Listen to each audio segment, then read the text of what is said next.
오늘 하나님이 우리 공동체에 주시는 말씀은 지난주에 이어서 로마서 3장 23절에서 26절까지입니다. 로마서 3장 23절에서 26절까지 우리 찾아서 다 같이 한 목소리로 읽도록 하겠습니다.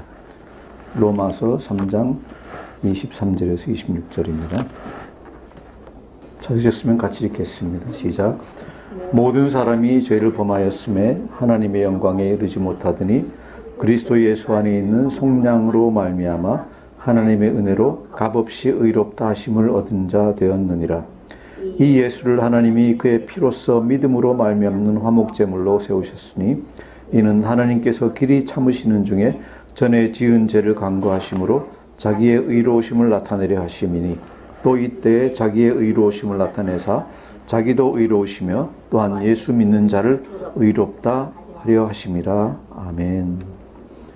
지난주에 하나님이 우리의 구원을 위해서 새로운 길을 내셨다는 얘기를 갖다가 우리 같이 나눴습니다. 그리고 24절에 보면은 지난주에 봤지만은 하나님이 우리를 구원하신 방법이 무엇인가에 대해서 잠깐 봤는데 첫 번째로 그리스도 안에 있는 속량, 대속함으로 라고 얘기했고 두 번째로 하나님의 은혜로 우리가 구원받았다는 것 그리고 값없이 의롭다함을 받았다는 것을 갖다가 우리 같이 봤습니다. 오늘 같이 살피려는 본문은 25절에서 26절입니다. 읽을 때 우리가 23절부터 읽은 것은 이 전체 23절부터 26절까지가 하나로 쭉 연결이 돼가지고 하나님의 우리를 구원하심에 대해서 얘기하고 있기 때문에 같이 읽었습니다. 오늘 보려는 본문은 25절에서 26절인데 그 구원이 어디로부터 왔느냐 하는 것을 갖다가 아마 좀 더 구체적으로 얘기하고 있다라고 우리가 볼 수 있겠습니다. 그 구원이 어디서 왔느냐? 하나님에게서 왔다 하는 것인데 이 말씀은 곧 우리가 잘 아는 요한복음 3장 13절에서 16절 말씀, 특히 여러분 잘 아시는 3장 16절 말씀을 좀 더 자세히 설명하고 있다라고 볼 수 있겠습니다. 우리 참고로 요한복음 3장 13절에서 16절을 찾아서 한번 같이 읽어보겠습니다. 요한복음 3장 13절에서 16절 찾으셨으면 같이 읽겠습니다. 시작. 하늘에서 내려온 자 곧 인자 외에는 하늘에 올라간 자가 없느니라. 모세가 광야에서 뱀을 든 것 같이 인자도 들려야 하리니 이는 그를 믿는 자마다 영생을 얻게 하려 하심이니라. 하나님이 세상을 이처럼 사랑하사 독생자를 주셨으니 이는 그를 믿는 자마다 멸망하지 않고 영생을 얻게 하려 하심이라. 아멘. 13절에서는 하늘에서 내려온 자가 있다. 내려오신 하나님이 계시다는 것을 얘기하고 14절에서는 그 내려오신 분이 인자가 뱀처럼 들려야 될 것이다 라는 것을 얘기합니다. 곧 예수님이 십자가에서 죽으심을 얘기합니다. 그리고 예수님이 하늘에서 내려오셨다가 다시 십자가에 못 박혀서 올라가시는 것은 이유가 무엇인가? 그를 믿는 자마다 영생을 얻게 하려 하십니다 라고 얘기하고 있죠. 그리고 16절에서 이 모든 것을 행하신 하나님의 사랑을 한마디로 표현합니다. 뭐라고 얘기합니까? 우리 다 같이 다시 한번 읽어보겠습니다. 시작. 하나님이 세상을 이처럼 사랑하사 독생자를 주셨으니 이는 그를 믿는 자마다 멸망하지 않고 영생을 얻게 하려 하심이라. 아멘. 이것이 우리를 향한 하나님의 사랑이다 라고 설명합니다. 오늘 말씀에서 이것을 갖다 좀 더 자세히 구체적으로 얘기하고 있는데 우리가 먼저 25절 상반부에 보면 어떻게 되어 있습니까? 이 예수를 하나님이 그의 피로써 믿음으로 말미암는 화목제물로 세우셨으니 라고 되어 있습니다. 24절에서 그리스도 예수 안에 있는 속량 또는 구속이라고 얘기했는데 이 구체적인 내용이 뭡니까? 그의 피로써 믿음으로 말미암는 화목제물이라고 되어 있습니다. 이것을 좀 이제 잘라서 얘기하면은 하나님이 예수를 화목제물로 내놓으셨다 또는 제공하셨다라고 되어 있습니다. 하나님이 예수를 화목제물로 내놓으셨다. 이게 도대체 무슨 소리일까? 이게 무슨 말일까? 화목제물은 뭡니까? 우리 레위기 보면 화목제는 어떤 사람이 하나님께 뭔가를 잘못을 범해가지고 하나님을 진노하게 했을 때 그 관계를 갖다가 회복하기 위해서 하나님께 제물을 갖다가 드리는 것입니다. 그래서 여기서 이제 그 뒤에 있는 얘기는 하나님이 화내실 만한 일을 갖다가 누군가가 했다 하는 얘기죠. 그래서 그 관계를 돌이키기 위해서 화목제를 갖다 냅니다. 자, 그러면은 왜 하나님이 예수님을 화목제물로 내놓으셨을까? 여기에는 아까 얘기했던 대로 하나님이 화가 나셨다라는 게 되어 있습니다. 하나님이 화가 나셨다. 이 성경에서는 하나님이 화가 나셨다고 안 그러고 하나님이 진노하신다 그러죠. 진노하신다 그럽니다. 우리 하나님이, 좋으신 하나님이, 사랑의 하나님이 화를 내실까? 진노하실까? 어떻게 생각하십니까? 그래서 어떤 분은요, 하나님이 그렇게 화를 내시는 분이 아닌데 왜 화를 냈다 그러느냐? 하나님같이 거룩하신 분이 화를 내실 리가 있느냐라고 얘기를 하는데, 구약 성경을 읽어보시면은 하나님이 진노하셨다라는 얘기가 엄청나게 많이 나오죠. 거의 600번 가까이 나온다 그래요. 하나님이 불같이 화를 갖다 내시, 소멸하시는 불이라 라고 스스로 말씀하셨잖아요. 나는 소멸하는 불이라. 하나님이 굉장히 화를 갖다 많이 내세요. 많이 내시는데 어떤 때 화를 내느냐? 뭐 하나님 걸 누가 뺏어가가지고, 우리는 언제 화를 냅니까? 날 갖다가 모욕하고 날 갖다가 멸시하고 아니면 뭐 내 걸 뺏어가고 나한테 잘못하면 화를 내는데, 하나님은 그런 걸로 화를 내시는 게 아니라 인간들에게, 자기 백성인 인간들에게 잘해주고 싶고 이 사람들이 잘 살게 하고 싶은데 거기서 자꾸 어긋나니까 이제 진노하시는 거예요. 대표적으로 이스라엘이 시내산에서 하나님 모세를 불러올려서 계명을 주고 계시는데, 십계명을 주시는데 그 사이에 이스라엘 사람들이 참지 못하고 뭘 합니까? 금송아지 만들어가지고 금송아지를 갖다가 경배하고 있을 때 그때 엄청나게 화를 내시죠. 진노하시죠. 그래서 하나님은 이스라엘이 하나님 주신 율법이나 언약을 지키지 않고 범죄하고 우상을 섬기고 이렇게 할 때 진노하신다라고 되어 있죠. 그리고 또한 우리가 보는 것으로 로마서 1장 18절 우리가 할 때도 하나님의 진노하심에 대한 얘기가 또 나옵니다. 그래서 하나님은 죄 많은 우리들이, 인간들이 죄를 범하고 하나님에게서 멀어지고 계실 때는 진노하고 계신다 하는 게 우리가 생각해야 되는 겁니다. 하나님은 사랑이신데 우리가 하나님 사랑에서 멀어지고 하나님에게서 멀어지면은 우리에게 대해서 진노하신다라는 겁니다. 그리고 그 진노하심을 갖다가 풀어드리지 않으면 마지막 날에 심판을 받는다 하는 얘기죠. 그래서 이 하나님께 우리가 돌아가려면은 이 하나님의 화를 풀어드려야 돼요. 그죠? 우리가 누구하고 관계가 나빠져가지고 그 사람하고 이제 관계를 회복하려고 하면은 화를 갖다 풀어야 되잖아요. 화나는 것을 갖다가 가라앉혀 드려야 됩니다. 이것이 뭔가 하면은 구약시대에는 화목제물이라는 겁니다. 화목제물. 그리고 신약시대에 들어와서도 여전히 하나님은 죄인들에 대해서는 진노하고 계신다 하는 얘기입니다. 그래서 우리가 그 죄를 용서받기 위해서는, 하나님과의 관계를 회복하기 위해서는 화목제물을 갖다가 드렸어야 되는 것이다. 그런데 우리가 화목제물을 드리기 전에 하나님이 어떻게 하셨느냐? 예수를 하나님이 화목제물로 내놓으셨다라고 되어 있습니다. 이것이 은혜가 시작되는 겁니다. 은혜가 시작되는 겁니다. 자, 그러면은 이 말씀, 우리가 보는 말씀, 예수를 하나님이 그의 피로써 믿음으로 말미암은 화목제물로 이렇게 되어 있는데, 그냥 화목제물이면 좋겠는데 그의 피로써 믿음으로 말미암는, 이렇게 복잡한 얘기가 중간에 들어가 있어요. 이게 무슨 얘기일까? 이 말씀 우리가 자세히 잘 알 필요가 있습니다. 왜냐 하면은 우리의 구원에 관한 것이기 때문에, 구원에 관한 핵심이기 때문에 잘 알아야 됩니다. 그래서 레위기에서는, 그러면 구약에서는 화목제를 어떻게 드리는가를 갖다가 같이 보면서 우리가 비교하면서 한번 보겠습니다. 레위기 3장 1절에서 2절 찾아보시겠습니다. 레위기 3장 1절에서 2절 같이 읽어보겠습니다. 시작. 사람이 만일 화목제의 제물을 예물로 드리되 서로 드리려면 수컷이나 암컷이나 흠없는 것으로 여호와 앞에 드릴지니 그 예물의 머리에 안수하고 회막문에서 잡을 것이요 아론의 자손 제사장들은 그 피를 제단 사방에 뿌릴 것이며. 아멘. 1절은 우리가 좀 이따 보고 2절을 먼저 보면은 하는 게 뭡니까? 그 예물의 머리에 안수한다는 게 무슨 얘기냐? 우리가 배웠지만은 그 동물, 희생제물로 드리는 동물의 머리에 내가 손을 대고 뭘 합니까? 하나님, 제가 잘못했습니다.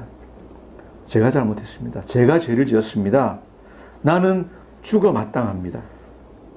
그죠? 죽어 마땅합니다. 하나님, 저에게 벌을 주십시오. 그런데 저에게 주시지 마시고 누구에게? 희생제물을 드리오니 이 제물 받으시고 제 죄를 용서해 주십시오. 라는 겁니다. 이것이 그 머리에, 예물의 머리에 안수를 한다 하는 얘기입니다. 물론 거기에는 덧붙이는 얘기가 뭡니까? 이번에는 잘못했지만 다음번엔 다시는 안 그러겠습니다. 라는 얘기를 해야 되겠죠. 그죠? 이번에 제물 드리니까 저번에 지은 죄 용서해 주시고 또 나 죄 지을 거니까 그때 다시 용서해 주시고 이러는 제물은 없습니다.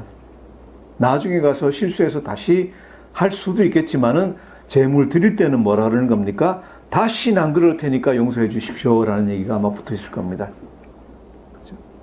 그래서 그렇게 안수하고 나서 동물의 운명이 내 운명이라고 이제 생각을 하는 겁니다. 그리고 나서 뭘 해야 됩니까? 잡습니다. 죽입니다. 피제사 드리는 데 가서 보면은 보통 어디를 하는가? 목을 갖다 땁니다. 목을 따가지고 피를 갖다 나게 하는 거죠. 피를 나게 해가지고 그 피를 받아서 어떻게 한다고요? 제사장들이 그 피를 제단 사방에 뿌릴 것이며, 그죠? 이렇게 번제단 사방에다가 피를 받아서 줄줄줄 뿌려요. 피가 뭡니까? 레위기 보면은 피에 생명이 있다 그랬어요. 피에 생명이 있다. 그래서 피를 뿌린다는 것은 내 생명을 여기에 드립니다. 내가 죽음으로 사죄합니다. 라고 하는 얘기입니다. 내 죄를 내가 죽음으로 사죄하니 하나님 용서해 주십시오. 라는 겁니다. 이것이 죄를 용서받는 방법이었습니다. 그죠? 아주 심하죠? 엄한 거죠. 피제사 드리는 데 가서 보면은요, 정말로 피비린, 우리가 생각할 때는 뭐 레위기 화목제 그러면 멋있는 것 같은데, 멋있는 거하고는 거리가 멀어요. 동물을 잡으면은요, 그 동물의 피비린내, 나중에 이제 내장까지 다 드러낼 때는 그 냄새, 이런 것들이 번복이 돼가지고요, 정말로 그런 걸 잘 겪어보지 않은 사람은 가까이 가지도 못해요. 너무 구역질이 나는 정도로 더럽고 추하고 그래요. 그래서 우리 죄가 그렇게 더럽고 추한 걸 갖다 드러내서 피를 갖다 하나님께 드려야지 하나님과 화목되고 죄를 용서받는 거예요. 이것이 이제 레위기에서 죄를 용서받는 방법이었어요. 그럼 예수님이 오셔서 우리의 죄를 갖다가 어떻게 용서해 주셨느냐? 똑같은 거예요. 똑같은 거예요. 이 예수를 하나님이 그의 피로써 믿음으로 말미암은 화목제예요. 뭐예요? 예수님이 십자가에서 죽으실 때 그냥 교수형 당하셨으면은, 그죠? 우리 죄가 속해지지 않아요. 중요한 건 뭐예요? 피가 있어요. 피가 흘러야 돼요. 레위기에도 보면 모든 동물이 다 피를 흘리며 죽었어요. 피에 생명이 있기 때문에 피를 빼가지고 그걸 갖다 뿌려야 돼요. 예수님이 십자가에 죽으실 때 창을 찔러가지고, 그죠? 피를 흘리시고, 물을 흘리시고 그랬더니, 옆구리를 찔러가지고, 피를 흘리셨어요. 그리고 그 피로써 믿음으로 말미암는 이라는 건 뭔가 하면은 그 피제사를 믿는다. 즉, 동물에게 안수하는 거하고 똑같은 걸 갖다가 하는 효과가 뭐예요? 우리의 믿음이에요. 희생제물을 레위기에서 드릴 때, 레위기에서 희생제물을 드릴 때, 희생제물에 먼저 안수를 한다 그러잖아요. 내가 제물에 손을 대고, 이게 접니다. 제 죄를 갖다 여기에 갖다 얹으니까 이 동물이 죽으면서 내 생명 가져가신 것하고 똑같이 생각하시고 날 용서해 주십시오. 라고 하는 내 생명을 드리겠다 하는 얘기. 피제사를 믿는다는 얘기는 예수님이 십자가에 죽으신 것이 예수님만 죽으신 것이 아니라 저도 믿을 때 그렇게 죽습니다. 라고 얘기를 하는 거예요. 이게 좀 이따가 보면 로마서 6장에 보면 그 얘기가 나와요. 십자가에서 달려 죽으실 때 나도 같이 십자가에서 죽었고, 예수님이 묻히실 때 나도 같이 묻히시고, 예수님이 부활하실 때 그때 나도 다시 부활합니다. 라고 하는 고백이에요.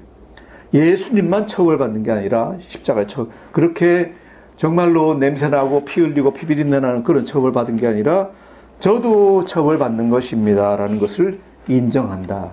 라는 것이, 이것이 피를 믿는 믿음이에요. 이 피를 믿는 믿음이에요. 동물에게 안수하고 동물이 찔려서 죽고 목이 따여서 죽고 하는 것 같이 똑같이 예수님이 죽으실 때 나도 죽은 겁니다. 나도 이렇게 죽었으니까 하나님 저도 용서해 주십시오 라는 얘기입니다. 이것이 예수 그리스도 안에서 우리가 하나님께 나아가는 방법입니다. 그리고 아까 잠깐 얘기한 것 같이 그 안에는 당연히 다시는 그러지 않겠습니다. 지금까지는 제가 죄를 엄청나게 지었지만은 이제는 예수님 보혈의 공로로 예수님 죽으실 때 나도 같이 죽고 다시는 그러지 않겠습니다. 용서해 주십시오라는 얘기가 포함되어 있습니다. 그러지 않고 예수님 죽으셔서 나는 예수 믿습니다. 그러면 죄 용서 받으니까 죄 용서 다 받고 나서 그 다음에는 나 또 내 마음대로 하겠습니다. 이것은 피를 믿는 믿음이 아닙니다. 그것은 예수님의 십자가에서 어떤 돌아가신 그 공로를 그냥 간단하게 내 걸로 그냥 만들고, 그죠? 무슨 쿠폰 사듯이, 영화표 사듯이, 입장권 사듯이 사가지고 영화 보고 나서 그냥 버리는 그런 식으로 하는 게 아니에요. 십자가의 보혈의 공로를 믿는 건 그런 식으로 하는 게 아니라 내가 예수님과 같이 죽습니다 라고 하는 것이 그 피를 믿는 믿음이라는 것입니다. 그래서 이 예수를 하나님이 그의 피로서 믿음으로 말미암는 화목제물로 세우셨으니 라고 하는 것은 뭔가 하면은 안수하는 것은 믿음과 똑같고 피는 동물이 죽는 것하고 똑같고, 그래서 예수님을 화목제물로 드리는 것과 같이 나도 거기에 동참해서 하나님과의 관계를 회복하고 용서를 받는다는 것입니다. 이때 또한 가장 중요한 것이 뭐였습니까? 제물입니다. 제물이 합당해야 된다. 제물이 합당해야 된다라고 했습니다. 이 제물이 그냥 아무 제물이나 드릴 수도 있겠습니다. 하지만은 제물이 아주 중요합니다. 하나님이 그 레위기에서 뭐라 그랬습니까? 화목제의 제물을 예물로 드리되 소로 드리려면 수컷이나 암컷이나 뭐로? 흠 없는 것으로 여호와께 드릴지니 그랬어요. 흠 없는 것으로. 동물이 예를 들어 댕기다가 무슨 어디에 찔리든지 긁히든지 해가지고 흠 있는 거는 안 된다. 있는 건 안 되고 아무 흠 없는 깨끗한 걸로 드려야 된다. 그렇죠? 이것이 이제 레위기에서 드리는 동물이에요. 아무 짐승으로 드리지 못해요. 자, 그러면은 우리 인간의 죄를 용서받게 하시기 위해서 하나님이 속죄 제물을 갖다가 우리에게 주셨는데 뭘로 주셨느냐? 다른 걸로 주셨을 수도 있을 것 같아요. 제가 상상을 못하겠지만은 다른 걸로 주셨을 수도 있을 것 같은데, 하나님 생각하시기에 완전히 이 죄를 속죄하기 위해서, 모든 인간의 죄를 속하게 하기 위해서 뭘 주는 게 가장 좋을까? 내가 가진 가장 귀한 걸 줘야 되겠다. 이게 하나님 말씀이에요. 그래서 누구를 주셨습니까? 죄가 없으신 하나님이 정말로 사랑하시는 독생자, 그 아들 예수를 주셨다. 그 아들 예수를 주셨다. 그죠? 아무나 주신 게 아니라 그 가장 귀하게 여기는 그 아들을 갖다가 화목제물로 세우셨다 그랬는데, 이것을 아까 제 얘기할 때 내놓으셨다 그랬어요. 저희에게 제공하신 거죠. 자, 내 가장 귀한, 내 가장 사랑하는 아들이 여기 있으니까 이 아들의 피로 너희가 속죄를 받아라 라고 하십니다. 왜 이렇게 하셨는가? 25절 하부터 26절까지 읽겠습니다. 이는 하나님께서 길이 참으시는 중에 전에 지은 죄를 간과하심으로 자기의 의로우심을 나타내려 하심이니 곧 이때 자기의 의로우심을 나타내사 자기도 의로우시며 또한 예수 믿는 자를 의롭다 하려 하심이라. 아멘. 인간을 사랑하셔서, 백성을 사랑하셔서 그 죄를 용서해주고 싶으신데 그냥 해주시면은 안 돼요. 하나님은 그냥 봐주시질 못해요. 왜냐 하면은 하나님이 가지고 계신 기준이 뭔가 하면은 죄 지은 사람들은, 잘못한 사람들은 벌을 받아야 돼요. 이게 우리가 얘기할 때 하나님의 공의라 그래요. 공의라 그래요. 공인데 그 공의로우신 하나님이 인간의 죄를 그냥 용서를 갖다가 못 해주시는 거예요. 그런다고 해서 인간을 갖다 다 처벌해버리시면은 하나님의 사랑이 거기 있질 않아요. 그래서 하나님이 사랑도 나타내시고 또 공의를 어기지 않기 위해서는 뭔가를 갖다가 벌을 갖다 받게 해야 되는데, 벌을 줘야 되는데, 왜?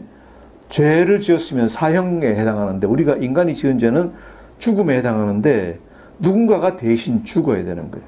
무엇인가를 갖다가 대신 희생해야 되는데 무엇을 대신 희생제물로 내놓으셨는가? 자기가 가장 사랑하시는 아들, 자신이 가장 사랑하시는 아들을 희생제물로 대신 내놓으셨다.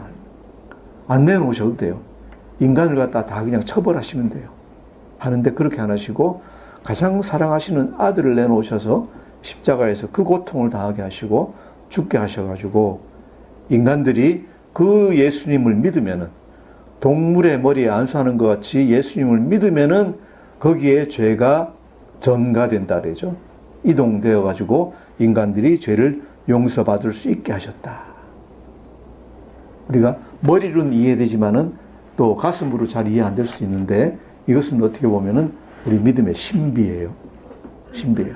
그래서 여러분이 그것을 믿기 바랍니다. 우리가 예수님을 믿을 때, 십자가에서 예수님이 흘리신 보혈을 믿을 때 우리 죄가 용서받고 하나님과 가까워진다는 것입니다. 물론 그렇게 엄청난 대가를 하나님이 내놓으셨기 때문에 그냥 우리가 하면 안 되고 다시는 그러지 않겠습니다 하는 맹세를 하고 또 그렇게 우리가 살려고 노력해야 되겠습니다. 다시 말해서 하나님이 제물로 우리에게 주신 것이 하나님이 가지신 가장 좋으신 것, 자기 사랑하시는 아들을 내놓으셨다는 것입니다.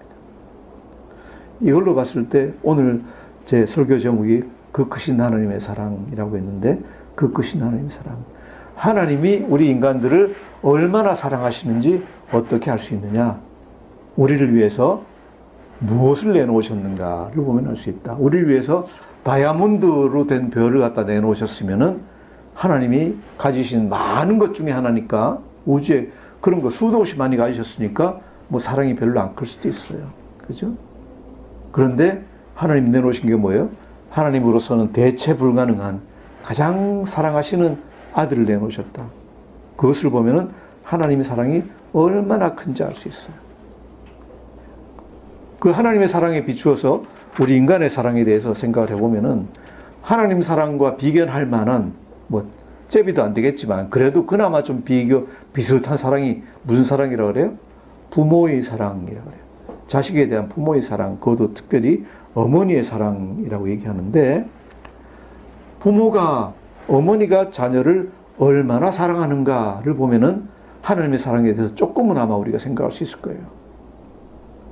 부모가 자식을 위해서 사랑하는 것, 사랑이 있으면은 반드시 희생이 따라요. 그 가진 것 중에 뭔가 갖다 부모가 자식을 위해서 희생을 해요. 다른 사람을 위해서는 별로 희생을 안 하는데 자식을 위해서는, 아들, 딸을 위해서는 희생을 해요. 희생하는데 희생하는 중에 돈, 재물, 이거는 뭐 사실은 별거 아니에요. 그죠? 돈으로 자식을 키운다 하는 것은 가장 쉬운 일인데 하지만은 이 재물만 가지고 자식 키우려고 하면 까딱 잘못하면 자녀를 망칠 수가 있다고 우리가 얘기하죠. 돈만 줘가지고 하면은 자녀를 갖다가 버릇 나쁘게 들이고 장래에 뭔가를 견딜 수 있는 힘을 갖다가 없게 하고 그래서 돈만 가지고 하는 것은 어떻게 보면 너무 쉽고 또 어떻게 보면 자녀에게 별로 좋지 않은 게 될 수가 있어요. 이렇게 보면은 아버지들은 이렇게 하려고 그래요. 그죠? 자녀가 뭐 아빠 뭐 그러면 돈 주고 그냥 끝내려고 그래요. 왜? 바쁘니까. 그래서 아버지의 사랑은요, 아버지의 사랑은 자녀들한테 뭐 별로 크게 다가가질 않는 것 같아요. 다가가는 건 어머니 사랑이에요. 어머니는 자녀를 어떻게 사랑합니까? 어머니의 희생을 보면 알 수 있어요. 물론 10달 동안 자녀를 갖다 배에 가지고 있는 건 그렇지만은 무엇보다도 어머니를 보면은 자기의 편안함과 안일함을 갖다 희생해요. 쉬고 싶은데 피곤한데 에도 불구하고 자녀를 위해서는 자기의 피곤함과 어떤 안일함을 갖다가 희생을 갖다 한 걸 봐요. 어머니들을 보면은 자녀가 오면은 제가 집에서 봐도 그래요. 그냥 피곤해가지고 어제까지는 아이고 죽겠다 그러고 누워가지고 꼼짝도 안 하던 사람이 아들이 왔다 딸이 왔다 그러면 어떻게 해요? 벌떡 일어나가지고 언제 아팠냐 싶은 것 같이 그냥 열심히 뛰어요. 제가 걱정이 될 정도로 열심히 해요. 하고 가고 나면 어때요? 가고 나면 또 퍽 쓰러져요. 그죠? 그런데 와 있는 동안에는 자기 몸의 아픔, 피곤함 이런 것, 쉬고 싶은 거 이런 걸 갖다 다 희생하는 거예요. 다 희생해요. 또 뭘 또 희생합니까? 자기 자신의 시간도 희생을 해요. 그죠? 뭔가를 갖다가 자기가 뭔가를 뭘 위해서 해야 되는 시간인데 그 시간을 갖다 자식을 위해서는 전부 다 내놔요. 또 자신이 가진 비전이나 자신의 어떤 출세를 위한 어떤 커리어를 위한 이런 것들도 엄마들은 다 희생을 갖다 다 하죠. 그죠? 자녀를 위해서라고 하면 자신이 세상에서 출세를 좀 덜 못하더라도, 자신이 바라고 있는 야망이나 야심을 갖다 좀 희생을 하더라도, 그죠? 자녀를 위해서는 그걸 갖다 다 희생하는 거예요. 그래서 어머니의 사랑이 아버지의 사랑보다도 훨씬 커요. 아버지는 그런 것 갖다 잘 희생을 못해요. 왜 그렇습니까? 왜 아버지의 사랑보다 어머니의 사랑을 얘기합니까? 어머니가 아버지보다도 자신이 가장 아끼는 것을 갖다가 자신이 귀하게 생각하는 것을 내어놓기 때문에 그렇습니다. 희생하기 때문에 그렇습니다. 그런데 하나님은 그렇게 시간도 아니고 정열도 아니고 어떤 야심도 아니고 커리어도 아니고 뭘 내놓으셨다고요? 자신이 가장 아끼는 아들을 제물로 주셨다. 아들로 제물로 주셨다. 이것을 봤을 때 우리는 뭐라고 얘기할 수 있습니까? 우리를 향한 하나님의 사랑이 엄청나게 크구나. 정말 너무너무 크다라는 것을 알 수 있습니다. 이런 하나님의 사랑을 알면은, 우리가 깨달으면은 하나님께 감사하지 않을 수가 없죠. 하나님의 사랑에 감사하지 않을 수가 없습니다. 하나님께 감사드리면서 또 다른 한쪽으로 해야 되는 건 뭡니까? 하나님이 그렇게 우리를 사랑하셔서 아들까지 내주셔서 용서해 주셨는데 또다시 우리가 죄를 지을 수 있겠느냐? 또다시 죄 짓는 대로 돌아가가지고 하나님을 슬프게 만들고 하나님이 진노하시게 만들면은 정말로 경상도 말로 배막띠, 배은망덕한 사람들, 배은망덕, 은혜를 갖다가 저버리고, 그죠? 이 나쁜 짓 하면 절대로 안 됩니다. 그래서 우리는 예수님 믿으면서 예수님 보혈의 공로 의지하면서 하나님께 나아갈 때 우리가 해야 되는 얘기가 뭐라고요? 예수 믿으면서 우리도 이제는 다시 안 그러겠습니다. 다시 안 그러겠습니다. 라고 얘기하고 나가야 됩니다. 자녀들이 부모의 은혜를 갖다 알면은, 그죠? 비뚤어진 길로 나가지 않고 바른 길로 나갈 수밖에 없습니다. 왜? 엄마가, 아빠가 날 위해서 얼마나 많은 희생을 치렀다 하는 걸 알면은 자녀들이 나쁜 일을 하지 않을 줄 믿습니다. 그런데 엄마, 아빠가 날 위해서 돈은 썼지만은 날 위해서 다른 거는 별로 희생 안 하고 자기 좋은 것만 다 했군 이라고 하면은 삐뚤어 나갈 수 있겠습니다. 우리가 정말 좋으신 하나님 아버지를 우리의 부모로 모시고 있습니다. 하나님이 예수 그리스도를 2000년 전에 우리 죄를 용서하시기 위해서 십자가에서 피 흘려 죽으시는, 달려 죽으시는 제물로 내놓으셨습니다. 이제 그 예수를 믿으면서 우리가 하나님께 모든 것을 용서받았는데 다시 죄 짓는 대로 돌아가지 말고 정말로 이 시간 다시 한번 우리가 예수님의 사랑을 생각하면서 하나님의 사랑을 생각하면서 우리가 다시는 죄 짓지 않고 하나님께로 나아가고 예수님 닮아가는 사람들 되었으면 좋겠습니다. 그것이 아들을 우리를 위해서 내주신 하나님의 크신 사랑에 정말로 감사드리고 그 은혜를 만분의 일, 천만분의 1이라도 갚는 그런 길인 줄 믿습니다. 기도하겠습니다. 하나님 아버지 참 감사합니다. 정말로 우리가 십자가에서 예수님 죽으심을 지금까지 너무 가볍게 생각을 했습니다. 하나님에 대해서 너무 생각을 하지 않았습니다. 이 시간 하나님 저희가 지금까지 몰랐던 것 저희가 회개하고 이제 하나님 사랑 다시 깨닫기를 원합니다. 하나님 우리의 죄를 용서해 주시고 하나님이 가장 귀히 여기는 아끼는 아들을 우리에게 내주신 것 같이 우리도 또한 하나님을 사랑하고 하나님이 원하시는 그런 사람이 될 수 있도록 인도하여 주시옵소서, 지켜 주시옵소서. 감사하며 예수님 이름으로 기도드립니다. 아멘.